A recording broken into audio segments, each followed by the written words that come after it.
After beating 2 gym leaders, how about we switch gears and fight one of the stat trainers instead? This is Riley, the guy who we fought with in Iron Island, and this is the attack stat trainer. So all of his Pokemon are mainly focused on physical attacks, such as Absol, for example. And I don't have anything on my team that can score super effective hits against this guy, so I'm just gonna have to nail strong neutral hits and hope for the best. And Absol, thankfully, isn't the sturdiest Pokemon out there. Okay, so I thought it was gonna survive in the red, but I guess not. As I said, crappy defenses, crappy speed. The only thing it has is attack, and more attack, and high critical hit moves, which go along super with super luck. Ursaring now. Once again, another one that I can't attack with super effective hits, so I'm just gonna have to sponge hits with Cresselia. Oh well, I got some hacks out of Psychic. Not bad. Avalanche? Well, that's an odd move to use on an Ursaring, but I guess it does its job pretty well since it went second and all, but still, only 52 damage. Not a whole lot. So Ursaring is down, and who are we going to fight next? Salamence? Well, I'm going to keep Cresselia in there, simply because, well, it has Ice Speed, and is it going to outspeed, though?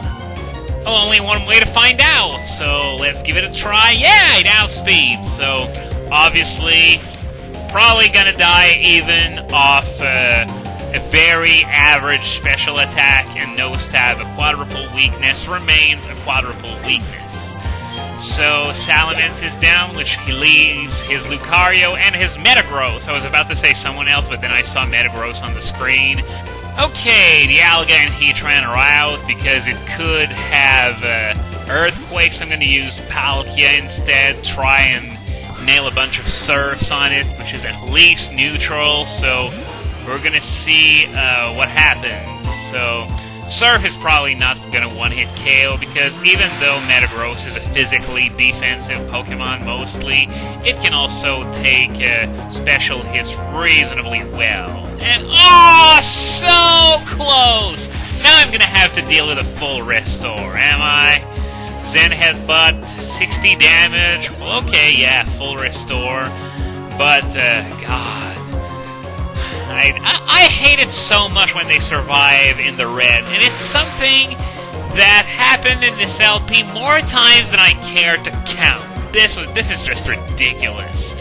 And does it again, obviously, but this time no full restores to come and save him, so it's gonna be easy picking. So now only Lucario is left. But once again, I'm sort of wary of using Heatran because it might try close combat or something like that. I don't know which moves it actually has this time around. So I'm gonna go with Giratina since it's at least immune to fighting. It can nail an Earthquake. Is it gonna kill Lucario though? I wonder, because Lucario is once again rather frail, and I find it odd that the attack stat trainer has a Pokemon with higher special attack than attack, but Lucario's always been primarily physical anyway, and it goes down. So, yeah, I guess that power was enough to bring down a relatively frail Pokemon with a non-stab super effective hit, even if it is Earthquake. So now we only got Candice left, so once again it's back to the Pokemon Center to heal, and after that, we're gonna be fighting Candice. Okay, battle number 4 for today. We're going to complete today's segment of the battleground, and we're going to have some time left after that. So I guess since we're on a weekend day, we're going to be fighting Barry afterwards. But for now, we got to worry about Candice, and obviously her team full of ice Pokemon, so it should come as no surprise that Heatran is going to be in the lead for this one. Weavile's a speedy little mofo, though, and yeah, it shows it by getting off a feint attack first, but the fact that it's using feint attack tells me that once again, it's completely walled. But just one thing, though. Why feint attack and not something like Night Slash or something like that? Oh well, less damage taken. I'm not gonna complain about that. So, Weavile's down. either 4 left. Mamoswine gonna get Heatran out of there. It probably could one-hit KO it, actually, but I don't want to take the risk of taking an Earthquake to the face. Stabbed off 130, attack to boot. So Palkia is going to use Surf instead. And, yeah, I didn't want to risk it with Heatran because, well, Heatran's not that fast, and neither is Mamoswine. And now I have a huge level advantage. I think Heatran's like 79 speed, and Mamoswine's 80 or something like that. But still, didn't want to take that chance. Aboma Snow, well, obviously that's an invitation for Heatran to come in and burn the crap out of this quadruple weak to fire monster. Worst weather inducer ever, by the way. Seriously, we got Tyranitar and Hippowdon for Sandstorm, and even though Politoed and Ninetales aren't that good, they're still pulling their weight pretty well. Aboma Snow, though, its weather sucks, it sucks, everything about it sucks. And I just proved that to you by knocking it out very easily in one hit, so that means 2 more Pokemon are left, Frostlass and something else I don't remember. Yeah, Glaceon. Should have remembered that, to be honest. And the Glaceon, once again, no threat at all to Heatran. Can it even learn something that's super effective against it? Not counting Hidden Power, of course. I'm gonna be honest, I don't think I've ever faced a single Glaceon, ever, outside of in-game. So, up next is gonna be Frostlass, and once again, I think Heatran's gonna be taking care of the job, because, well, once again, Frostlass is a Pokemon that technically should be completely walled by Heatran. I was about to say if Heatran has to take a hit, but it does, but it's just Ominous Wind and not Shadow Ball, because Frostlass has a 110 base speed, so, yeah, Heatran was going to have to take a hit, but a very weak one nonetheless. And Frostlass is down as well, so that means we've beaten 3 gym leaders and 1 stat trainer on this outing in the battleground so far. So, since there's still a lot of time left in this video, I'm going to go outside once I'm done healing, and we're going to take on Barry for the last time. Okay, Barry, battle number, I forgot to count. Is it 7, 8? I honestly don't remember, but it's the last battle. That is all you need to know.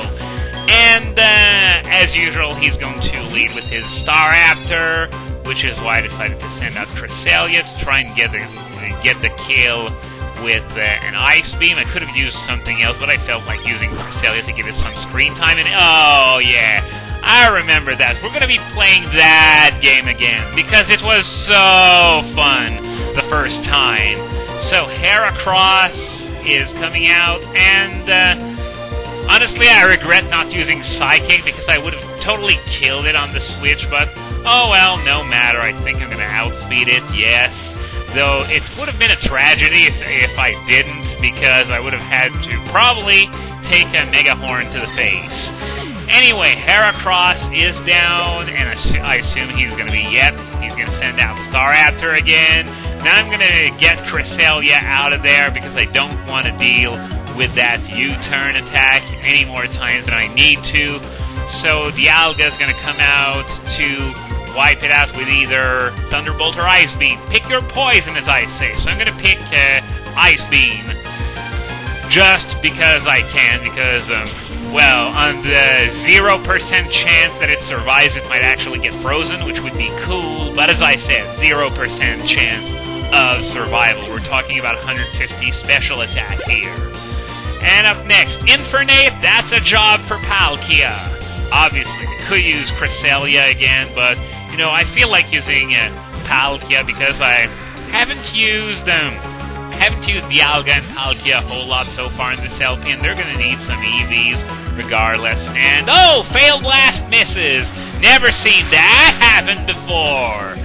Anyway, Surf should definitely kill it because, as I said, once again, this is another 150 base special attack Pokemon, super effective. Infernape isn't that sturdy, etc., etc. Floatzel. Well, you know, why not? I'm gonna keep Palkia in there and Thunderbolt it to Oblivion since it's okay, Crunch, it's actually neutral because I was about to say it's quadruple resistant to water moves, but whatever, it didn't do a whole lot of damage, so Thunderbolt should take down that Floatzel because it's another one of those glass cannon Pokemon, except it doesn't even fire that powerfully for a cannon. And yeah, Snorlax. God knows how many hours I've spent staring at that fat tub of fuck. And I'm not talking about just any Snorlax, but this Snorlax in particular. It's so freaking bulky and hard to take down if you don't have fighting moves. See? Spatial Rend did half damage! Really? Oh, come on! Body Slam hacks! Figured might happen because it's a 30% chance. And come on. Oh, well, gonna have to take Palkia out of there because another Body Slam and it's dead meat. So, here we go. Gonna use Dialga instead with Dragon Pulse. Hopefully it's gonna be able to KO. Okay, Dialga's gonna resist this. Please don't paralyze. Please. Okay, so Dragon Pulse, I hope to God it kills. It's got 10 less power than Spatial Rend, so I hope it makes it all the way through. And it uses Rest. So, this is probably the worst case scenario because I would have liked for it to attack and use a full restore, but the fact that it uses Rest means that it's going to have its full restore to heal later on. So, remember when I said, well, actually I just said it, so of course you remember it, that you can stare at this fat tub of lard for long periods of time. That's exactly what I mean by that. So, another Dragon Pulse, which is no doubt gonna send it in the red, which means, you know it, full restore. And now that I think of it, you know, I'm really stupid. Why did I not use something else than Dragon Pulse to put in the yellow, to put it in the KO zone for Dragon Pulse afterwards? Well, you know, I wonder if he might have used, okay, obvious critical is obvious. Yep. But yeah, I wonder if he would have used his full restore even if Snorlax was in the yellow because it was asleep as well. I don't really know how the AI copes with scenarios like that, but it didn't really matter. I just kept firing Dragon Pulses until it died. So, okay. So we're dealing with another Rose Raid here, which means Heatran is going to be my Pokemon of choice because we just saw how effective it was against Gardenia's Rose Raid, and Heatran actually outspeeds this time. I don't have to take a stupid Hyper Beam to the face or anything like that. So, I guess, yeah, Rose Raid was his last Pokemon, so this means we've defeated Barry for the last time. By the way, fun fact, his levels can increase by 10 twice depending on the amount of times that you've beaten the Elite Four. But I'm not going to show those battles to you because they take forever to unlock. Anyway, next time on Pokemon Platinum, we're going to continue the battleground.